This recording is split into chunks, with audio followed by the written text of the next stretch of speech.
Gagasan itu asupan pokok demokrasi berkualitas. Gagasan mesti dipertarungkan. Yang terbaik akan menang. Semakin banyak politik gagasan mengisi panggung, politik identitas tak punya tempat bernaung. Simak Gagasan UKI. Assalamualaikum warahmatullahi wabarakatuh. Salam sejahtera untuk kita semua. Om Swastiastu, Namo Buddhaya, salam kebajikan. Teman-teman, udah tahu belum bahwa per hari Kamis kemarin sebenarnya belum ada update lagi ya hingga video ini ditayangkan bahwa Indonesia mencatat sebuah torehan membanggakan. Begini, menurut Badan Pusat Statistik, ekonomi Indonesia pada kuartal 2 2023 berhasil tumbuh sebesar 5,17% dibandingkan kuartal yang sama di tahun lalu.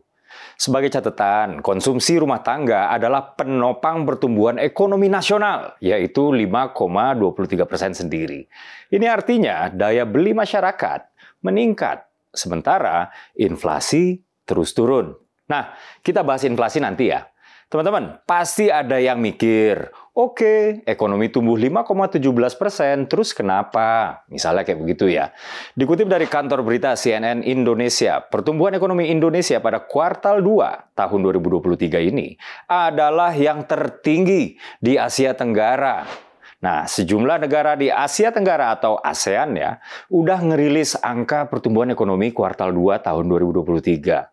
Laporan dari CNN Indonesia bilang, sejauh ini Indonesia sukses menjadi negara dengan pertumbuhan ekonomi terkuat di kawasan. Selain Indonesia, negara di ASEAN yang sudah melaporkan realisasi laju ekonominya adalah Singapura, Vietnam, dan Filipina. Singapura, menurut Kementerian Perdagangan dan Industri mereka atau yang disebut MTI ya, hanya tumbuh 0,7% year on year ya.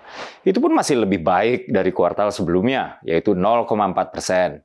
Sementara Indonesia, di kuartal sebelumnya, pertumbuhan ekonominya 5,03%. Bolehlah bangga kita ya.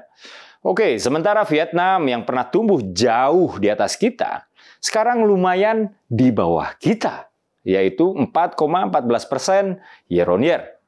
Namun ini sudah merupakan lompatan yang lumayan dibandingkan kuartal satunya Vietnam ya, yaitu 3,28%. Lanjut, Filipina melalui The Philippines Statistics Authority atau PSA ya, mencatat pertumbuhan ekonomi pada kuartal 2 2023 sebesar 4,3% year on year. Nggak kayak Indonesia, Singapura, dan Vietnam yang pertumbuhan ekonominya naik dari kuartal 1 2023 ke kuartal 2 ya.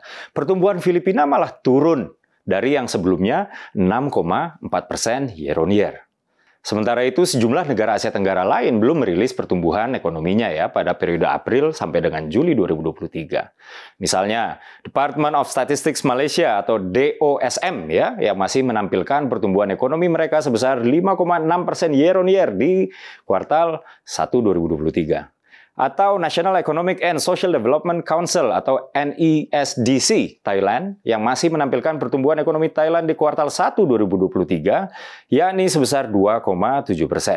Gak cuma ekonomi tumbuh, namun juga laju kenaikan harga barang terhadap nilai mata uang atau inflasi ya cenderung rendah dan sangat terkendali, yaitu 3,08% ya, sebuah torehan yang menurut saya keren banget. Inilah yang bikin saya kaget saat Pak Anies berani mengatakan bahwa harga-harga kebutuhan mahal. Ya, walaupun dia mengatakannya secara tektokan ya dengan simpatisannya. Dikutip dari kantor berita Kompas.com, Pak Anies di Bandung melakukan orasi yang sifatnya interaktif. Dia berkata, 4 hal ini kita akan masuk kepada pertanyaan sederhana. Apakah kebutuhan pokok hari ini harganya murah atau mahal? Kata Pak Anies. Lalu dijawab oleh simpatisannya, mahal. Ya, di acara tersebut ya. Murah atau mahal? Tanya Pak Anies lagi. Mau diteruskan mahalnya atau diubah? Lanjut Pak Anies. Lalu hadirin bilang, diubah. Nah, kenapa saya heran? Karena justru inflasi atau kenaikan harga-harga barang itu paling tinggi dan tidak stabil justru di era Pak SBY. Pada 2005, inflasi kita 17,11%. Pada 2008, inflasi kita 11,06%. Lalu pada 2013, inflasi kita 8,38%. Tercatat pada era SBY, inflasi kita di bawah 5%. Itu cuma 3 kali, yaitu pada 2009, yaitu 2,78%, 2011, yaitu 3,79%, dan 2012, yaitu 4,3%. Sisanya either tinggi atau tinggi banget. Sementara di era Pak Jokowi, inflasi umumnya 3%-an. Kalaupun di atas 3%-an, biasanya di 5%-an. Jadi pancingan-pancingan Pak Anies malah seperti menampar wajah Pak SBY, Ketua Majelis Tinggi Partai Demokrat. Partai yang mengusung Pak Anies sendiri untuk jadi presiden. Jadi saya lihat timnya Pak Anies ini butuh ketelitian yang lebih tinggi. Akhir kata, materi sosialisasi atau materi kampanye ya, sebaiknya itu nggak hanya berupa jargon yang itu-itu aja. Materi sosialisasi hendaknya dibuat setelah menelaah kebutuhan sosiologis masyarakat. Kemudian yang berhasil menemukan bisul atau masalah di masyarakat, lalu menawarkan obat bagi bisul tersebut. Itulah kerja elektoral yang dikawinkan dengan kerja ideologis.